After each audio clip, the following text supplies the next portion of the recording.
Hapon na mapagpasyahan ni Mariel na bumiyahe na sila patungo sa bahay niya sa Pasay, kung saan naghihintay na sa kanyang mga elders at ang pinsan niyang si Makmak. Nakausap na niya kaninang Kuya Makmak niya matapos niya makapagpaalam kay Mrs. Moran. Nasabihan na rin niya si Makmak na kausapin ang mga lola at lola niya sa kanyang pagdating, nakasama ang tumulong at nagkupkop sa kanya sa loob ng ilang linggo nung hindi pa siya makalakad ng ayos. Wala kasing mga alam to at ipinalihim niya sa kanyang pinsan ang tungkol sa aksidente niya. Pati na rin ang kunwaring amnesia niya. Ayaw niya kasi na baka maguluhan pa ang mga matatanda kung may masabi man si Mrs. Moran sa kanyang elders. Magpapaliwanag na lang siya kapag sila na lamang ang magkakasama. Hindi naman siya nangangamba na mapagalitan siya ng kanyang lola dahil alam niyang maintindihan siya nito sa kanyang ginawang pagsisinungaling.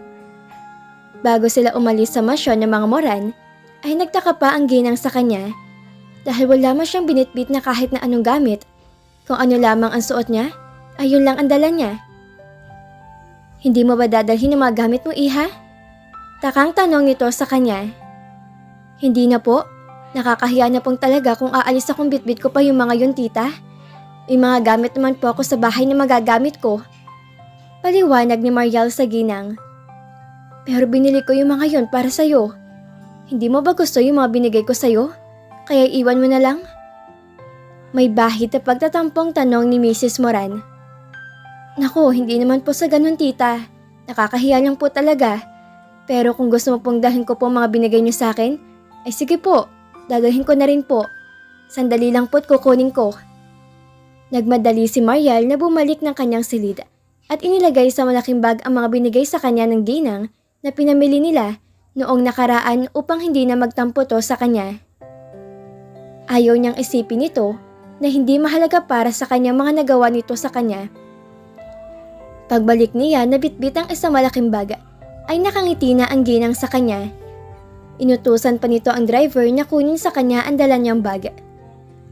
Let's go na, baka map-traffic tayo. Aya ng ginang sa kanya na ikinatangot ikinasunod na niya rito sa sakyan. Nakapagpaalam na rin naman si Mariel kanina sa mga kasambahay. Alam niyang busy na rin ang mga ito sa gawaing bahay, kaya hindi na siya ulit nagpaalam pa dahil baka magkaiyakan lang din sila. Sinabi naman niya at ipinangako niya kay Grace na madalas siyang tatawag sa mga ito upang mangamusta. Habang nasa biyahe sila ay hindi binitawan ni Mrs. Moran ang kamay ni Mariel na hinayaan lang din niya dahil gusto rin naman niya ng ganon. Nang nasa Pasay na sila, ay sinabi niya sa driver ang address ng bahay nila. Ilang minuto lang ay nakarating na rin nila ang lugar. Papalapit pa lamang ang sasakyan nila, ay natanaw na agad niya ang pinsan sa labas ng pintuan na nag-aabang sa kanilang pagdating. Kuya, yan na po yung bahay ko. Turo niya pa sa driver nila Mrs. Moran. Nang itigil na nito ang sasakyan, ipinarada sa tapat mismo ng bahay niya, ay agad niyang binuksan ang pinto ng sasakyan at mabilis sa lumabas. Kuya! Kuya Makmak! Tawag ni Mariel sa pinsan na agad na lumapit sa kanya at nagyakapan sila. Lumabas na rin ang kotse si Mrs. Moran na ipinakilala niya sa pinsan. Ibinaba naman ng driver ang bag niya na inabot nito kay Makmak. Inaya niyang pumasok ng bahay nila ang ginang na masaya naman siyang pinaunlakan. Kasunod lang sila ni Makmak na pumasok ng bahay na makita niya ang lolo at lola niyang nakaupong naghihintay rin sa pagpasok niya. Agad si Mariel na naluha sa pagkakita sa mga ito dahil sa sobrang pagkamis niya sa mga matatanda. Mamala, Lolo Ronaldo, namiss ko po kayo. Sambit niya habang yakap ang lola niya at nakatingin sa abuelo na umiiyak. Naluha rin sa saya ang mag-asawang matanda sa pagdating ni Mariel. Matagal niyang yakap ang lola Cecilia niya nang maalala si Mrs. Moran. Humiwalay na siya sa pagkakayakap sa abuela at humarap sa ginang. Lolo, si Tita Donna po. Ang nag-alaga sa akin nung maaksidente ako. Huwag na po kayo mag-alala ha, okay na ako. Kita niyo naman po diba na maayos ako? Magaling po kasi mag-agalaga si Tita Donna. Nakangiti niyang saad. Bumaling naman ang tingin ang dalawang matanda sa kasama niya at nginitian ito. Lumapit naman si Mrs. Moran at nakipagkamay sa mag-asawa. Magandang hapon. Kinagagala ko po makilala kayong pamilya ni Mariel. Maaliwalas na bati ni Mrs. Moran. Maraming salamat sa iyo, Donna, sa pag-aaruga sa aming apo. Nasabi niya sa amin ng apo kong si Makmak ang lahat. Napakabuti mo sa aming apo. Pagpalain ka sana ng may kapal. Wika ni Lola Cecilia na ikinatango ng ginang. Mariel, aalis na ako. Sinigurado ko lang na magiging maayos ang pagbabalik mo sa pamilya mo. Alam kong sabi ka niyang makausap sila, kaya hindi na ako magtatagal pa. Pero iha, okay lang ba na dalawin kita rito paminsan-minsan? Nagsimulang magluha ang mga mata ni Mariel sa pagpapaalam sa kanya ni Mrs. Moran.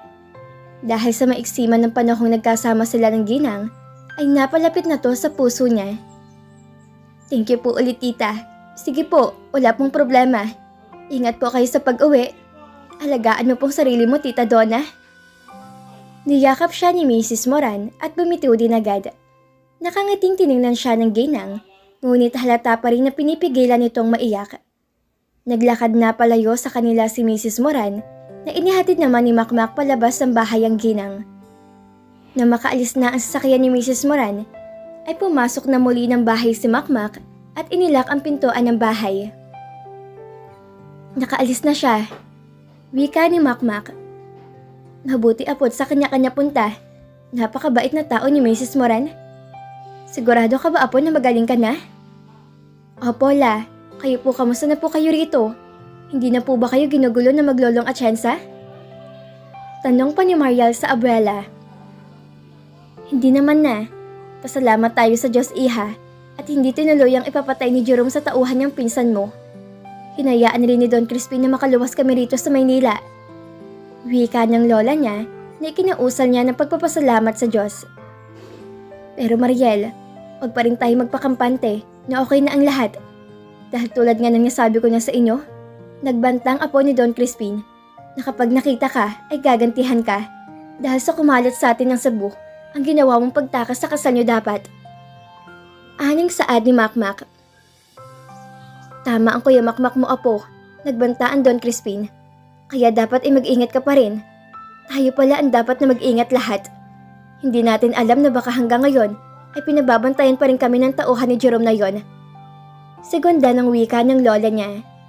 Tumango-tango naman ang kanyang lolo sa sinasabi ng lola niya. Huminga si Mariel na malalim at tumingin kay Makmak. Bukas, Kuya Makmak, pwede mo ba akong ihatid sa terminal ng bus? Doon na muna ako kina Aileen sa Batangas. Alam ko matutulungan niya ako. Pwede ako magtrabaho sa kanila na hindi na kailangan ng mga documents ko dahil kilala naman niya ako. Madali ko naman siyang mahanap doon dahil kilalang asawa niya sa lugar ng anak ng mayor. Saka ko naaayusin ang mga ID ko kapag okay ng lahat. Sana lang kuya, makabalik na sa dating pamumuhay ko. Ang hirap din pala ng ganito. Huminga si Mariel na malalim at bagsak ang balikat niya na ikinalungkot ng mga kasama niya. Patawad na po kung nasagla ka namin sa gintong sitwasyon mo ngayon. Wika na kanyang lola Cecilia. Lola, hindi ko po kayo sinisisi. Huwag niyo pong isipin na kasalanan niyo ang lahat. Kung maayos lang sanang lalaking yon, sila maglolo hindi naman ako tatakas sa kasal na gusto nilang mangyari. Natahimik silang lahat nang may mag-doorbell at nagkatinginan pa silang lahat. Sumilip si Makmak sa may bintana at lumuwag ang paghinga na masipat kung sino ang nasa labas ng bahay. Ang kasambahay pala niya na inutusan ni Makmak na bumili ng pagkain nila para sa hapunan. Pinagbuksan ni Makmak ng pinto ang babae at nang makita si Mariel ay tuwang-tuwa ito. Nagkamustahan sila at sinabi niya rito na aalis siyang muli. Inihabili niya muli ang kanyang lolo at lola, pati na rin si Makmak. Sinabi ni Mariel na magpapadala na lamang siya ng sahod rito tuwing katapusan. May ipon pa naman siya sa bangko. Kapag may oras siya, ay aasikasuhin niya din ang bagay na yon. Umakyat siya sa taas ng bahay at pumasok sa kwarto niya. Napansin niya na wala namang nagbago. May hinanap siya sa ilalim ng aparador kung saan hindi basta-basta makikita ni magnanakaw ang itinago niya doon. Siya at ang mami lang niya ang may alam ng taguan na yon dahil sila mismo ang gumawa noon ng dalagita pa siya. Nakita niya man na naroon pa rin ang itinabi niya, Kaya kinuha niya yon at kumuha ng ilang bangkos ng pera at ipinasok sa bag niya. Kumuha rin siya ng ilang libo para ipangsweldo sa kasambahay niya at saka siya bumaba. Lola, kayo na po munang humawak nito. Mga alahas ko po yan at ipon ko rin po. Bukod sa pera sa bangko na naka-time deposit, may monthly interest po ako natatanggap doon. Pwede ko po yun asikasuhin kapag may time ako. Abuti na lang po, iniwan ko rito sa bahay ang ilang valid ID ko. Tulad itong PhilHealth at TIN ID ko, passport at UMID, at mga credit cards lang ang nakuha sa akin ng mga hold-upper. Anong wika ni Mariel at tinanggap naman ng lola niyang iniabot niya rito. Kuya Makmak, kailangan ko ng cellphone pang contact sa inyo. Pwede mo ba akong ibili mamaya? Yung mura lang. Basta may magamit lang akong okay na. Utos ni Mariel sa pinsan na ikina-okay sign nito sa kanya. Lumapit naman siya sa kasambahay niya at inabutan to ng pera. Ate, ito po, sweldo mo. Pasensya na po kung ngayon lang naibigay. Sa sunod, sina lolo o kuya po ang mag-aabot sa inyo. Baka matagalan ulit yung balik ko. Madalas naman itatawag ako para kamustahin kayo dito.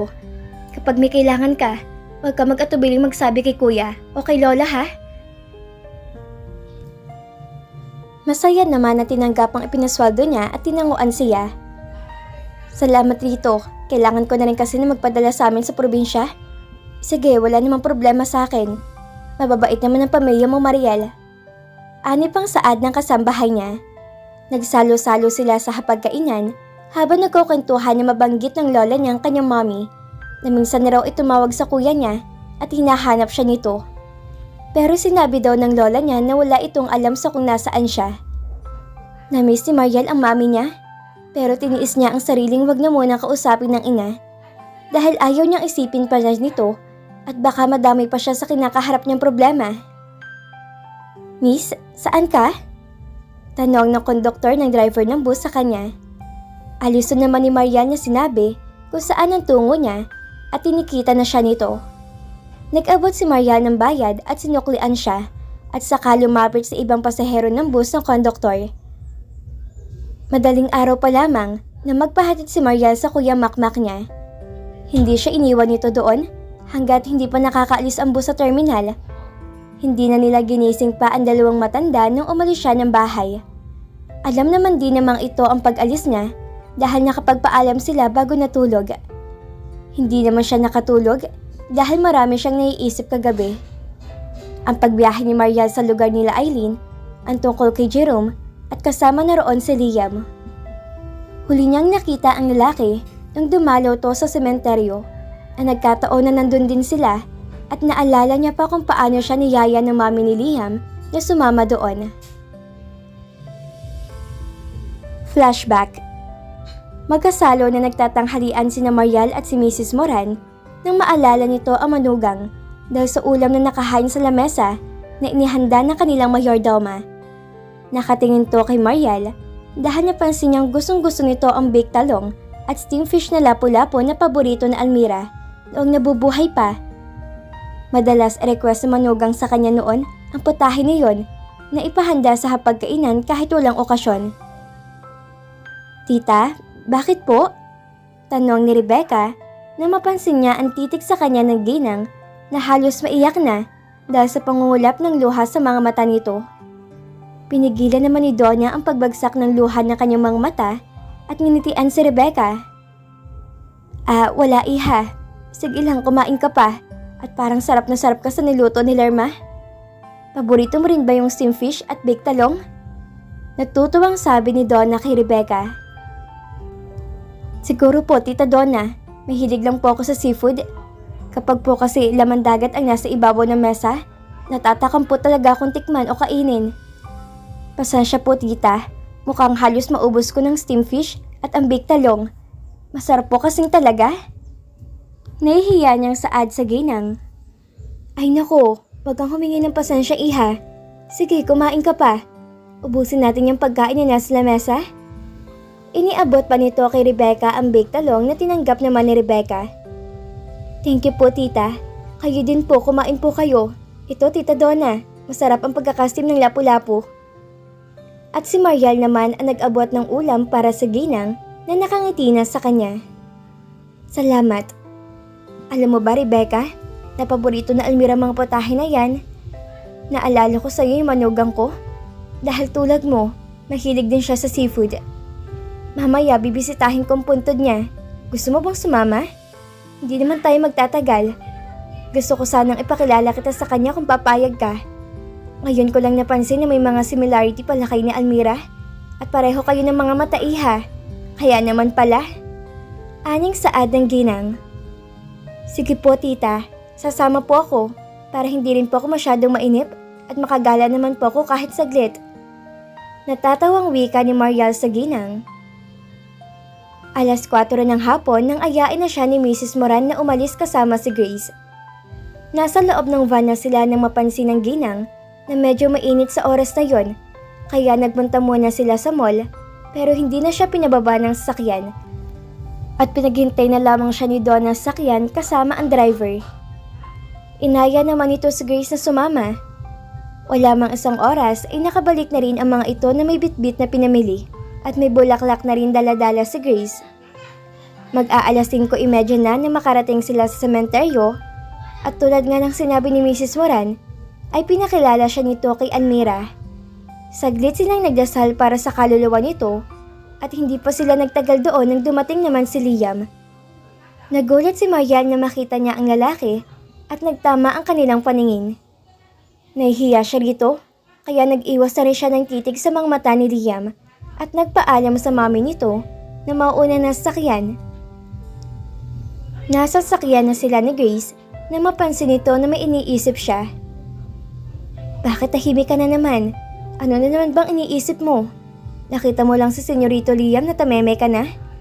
Crush mo taga si Senyorito, no? Sa bagay, ang gwapo na, ang yummy pa. Plus na mayaman siya. Kaso in love pa rin sa patay na. Hay buhay. Sana ganyan magmahal. Pero sana makapag-move on na rin si Senyorito Liam, no? Mabuti nga. At ngayon parang tanggap na rin yung pagkamatay na mag-ina niya. Sana lang tuluyan ang bumalik ang dating Senyorito Liam. Mahabang ngita niya ni Grace na seryoso ni Marial na binalingan ng tingin. Kaya tumahimik na at hindi na nagsalita pa. Hindi na rin siya nito pinansin at nag-cellphone na lamang habang hinihintay si Mrs. Moran. Si Marial naman ay tinatanaw ang mag-ina kahit malayo ang mga to, ay kita pa rin niya ang bulto ng katawan ng mag-ina. Gusto sana niyang kausapin si Liam, pero naisip niyang sa ibang araw na lamang siya hihingi ng sorry sa lalaki. Ilang minuto ay dumating na rin si Donna at inaya na silang bumalik ng bahay. End of flashback. At dito na po nagtatapos ang kabanata ng ating kwento. Muli niyo po akong samahan sa mga susunod na kabanata na ibabahagi ko sa inyo. Maraming salamat po at ingat po tayong lahat.